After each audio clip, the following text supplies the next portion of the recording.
Hi mga kapreni! Anong silbi na malalaki kong braso kung hindi ko gagamitin? Ipapakita ko sa inyo ang kagilasan ko sa pagbubuhat. Kahit mabigat to kapreni, kailangan buhatin at wala namang magbubuhat nito kung hindi ako lang. Kung minsan, ang nanay ko naman ang nagbubuhat, kaya kapag ka nakita kong may deliver, ako na ang naglalagay dito sa loob. Alam nyo na kapreni, kapag ka nagkakaedad, nahihirapan na sa pagbuhat ng mabibigat. Nasa mood si Ruichi mga kapreni at naibaba ko dito sa kolong-kolong niya. Sabi ko sa kanya, makisama ka at meron lang akong gagawin.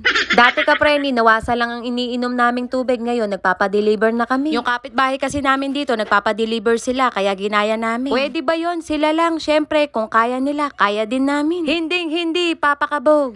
Meron kasi kaming napansin sa tubig ng nawasa, pero hindi ko nasasabihin sa inyo yun. Walang paninirang magaganap kapreni, ha?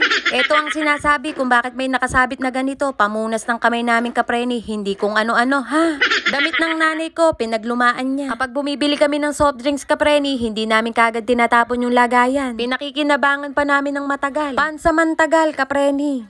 May pakinabang sa bote ng soft drinks. Kung hindi nyo to ginagawa, sana all na lang. Nakaimbudo pa yung kapreni para hindi tumatapon yung tubig. Minsan kasi kapreni, kapag ka nauuhaw ako, gusto ko malamig na tubig. Meron kami ditong jug, kaya lang hindi ko na nalalagyan ng yelo. Kaya ang ginagawa ko, nagsasalin na lang ako ng tubig dito. 25 pesos nga pala ang bayad dito sa isang galon ng tubig. Pero walang bayad sa pagpapadeliver. Naabutan ko pa dati mga kapreni, yung tubig na iniinom, walang bayad, pero mag-iigib ka nga lang. Sasakay pa sa sasakyan para makapag-igib. Napuno ko ng tubig yung lagayang kapreni, pag uwi ko sa bahay, wala nang laman. Walang takip yung galon, tumapon pa. Napakalaki na talaga ng pinagbago mga kapreni, kung noon libre na, ngayon may bayad na. Syempre kapreni, para lumamig yung tubig, ilalagay sa ref. Yung freezer, makapal na yung yelo. Sabi ko naman sa inyo kapreni, hindi kami nawawala ng itlog dito. Itlog lang kasi kapreni, ulam na. Wala pa rin tatalo sa itlog ni Daddy Chester. Uy, ano bang pinagsasabi mo, Mau? Kapreni, ikalma mo, pinapatawa lang kita. Bawal magalit dito, dapat ako lang ha, sorry na. Isang taong mahigit na si Ruichi, kaya etong tubig na ang pinapagamit ko sa kanya. Huwag kayong mag-alala kapreni, walang ina ang gustong mapahamak ang kanyang mga anak. Naks naman, ganun sana.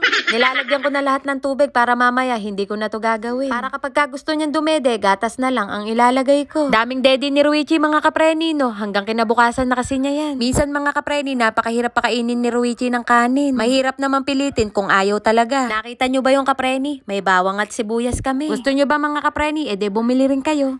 Kumain ng upo para laging nasagot, opo. Pumasok na kami sa kwarto at panonooran ko na ng TV si Ruichi. Eto na nga bang sinasabi ko kapreni, kapag ka naglagay ako ng diaper dito, guguluin na naman niya. Kagabi kasi kapreni, nakailang pupo siya, kaya ipinasok ko na muna yung diaper. Triple XL na nga ang size ng diaper niya mga kapreni, napakalaki kasi ng hita niya. Kung mapapansin nyo, wala si Kuya Ken kasi nga nasa eskwelahan, pumapasok siya.